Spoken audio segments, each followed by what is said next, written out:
Hello, my name is Kevin Craig. Today what I'm going to be talking about is our TTPP, or Targeted Test Prep Program. Now, a lot of what we talk about in the TTPP can be applied to lots of different tests, but we call it the Targeted Test Program because it's tailored to individual students or individual groups of students' needs. So, of course, what type of tests they're taking and what areas need the most focus. We want these skills to not just help you with the test, but to follow you beyond the tests and to help you improve whatever academic areas that you need to improve in the future. Now, what I'm going to be talking about today specifically is the SAT writing portion and how we apply the TTPP when it comes to the SAT. But again, a lot of these techniques can be applied to different types of tests: SAT, ACT, some parts of TOEFL, even graduate exams like GRE, especially when it comes to the verbal sections, the reading and writing sections on these tests. So your SAT writing score has two components that it factors in. Your essay score, which is one of my favorite things to talk about, and we go into great detail on writing later in the course, but we're not going to talk about that today. Today we're going to be talking about grammar.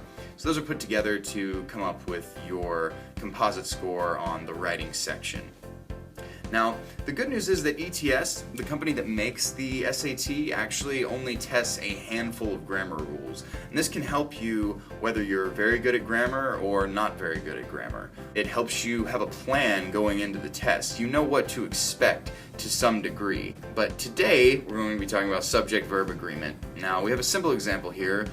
The dog bark and the dog's barks. Now, you can kind of hear, if you've been studying English for a while or speaking English for a while, this probably hits your ear kind of wrong, right? So what's the fix? A plural subject needs a plural verb, and a singular subject needs a singular verb. So the dog barks, the dogs bark. Simple enough, right?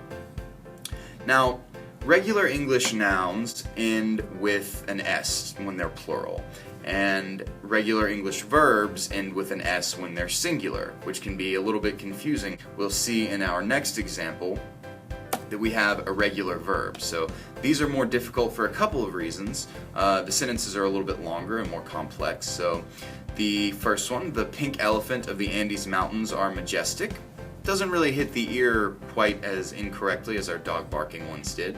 And the blue elephants of that small Nepalese town is beautiful. Again, doesn't quite hit the ear as badly as the very simple examples do. And that's because what makes these more difficult is that there are more words between the subject and the verb, specifically nouns, making it a little bit difficult to tell what the subject is and really whether or not the subject is plural or singular.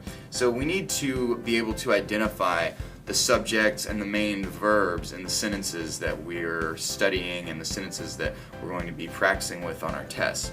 You might be tempted to think that mountains is the subject of the sentence. However, it is actually, the simple subject is just elephant, and the main verb is are. A plural subject needs a plural verb, a singular subject needs a singular verb.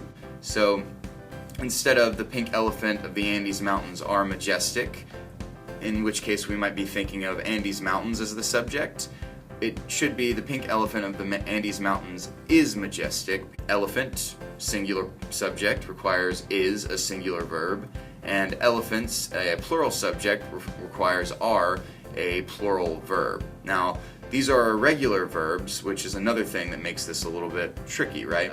Simple subject-verb agreement question, but you can see how they're trying to trick you here. Traditional Jamaican music, enriched with rock, jazz, and other modern rhythms from America, were the basis for reggae.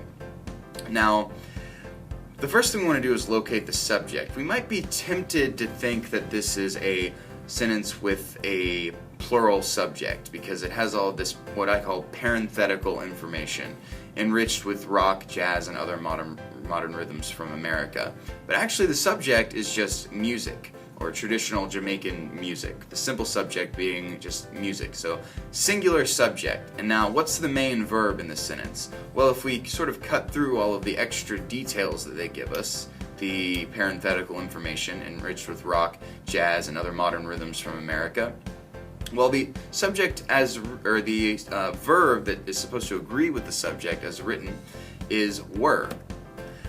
Now, we have a singular subject and were, which is an irregular verb, but were is actually plural, right? So singular subject, plural verb, they don't agree with one another, which means we can go ahead and eliminate answer choice A, because answer choice A repeats the error that is made in the sentence. It will always do that if there is an error in the original sentence, because answer choice A on the SAT anyway is always just the same as the way that the sentence is originally written. So we can go ahead and get rid of that. Or we have sort of extraneous verb tense in answer choice B, as well as bad subject-verb agreement. So we can go ahead and get rid of answer choice B as well, because we just want simple past tense here, right? That's the original meaning of the sentence. So we can go ahead and get rid of that one.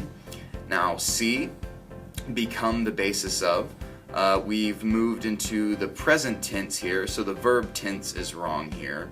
Become is would be a plural verb in this usage. So again, the verbs don't agree here. The subject and the verb don't agree here, so we can get rid of C as well.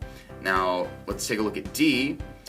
Traditional Jamaican music, forget the other information, was the basis for reggae.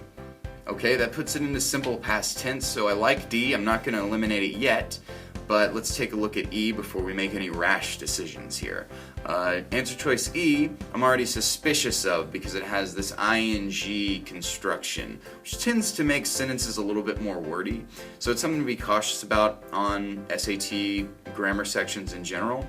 So I'm cautious, but I'm not getting rid of it for that reason. I'm getting rid of it because it's putting things into a different tense, putting it into the present progressive tense, and thus changing the meaning of the sentence and away from the original. So I don't like E, and I love D, so I'm choosing D as my answer because it's the shortest, sweetest answer choice.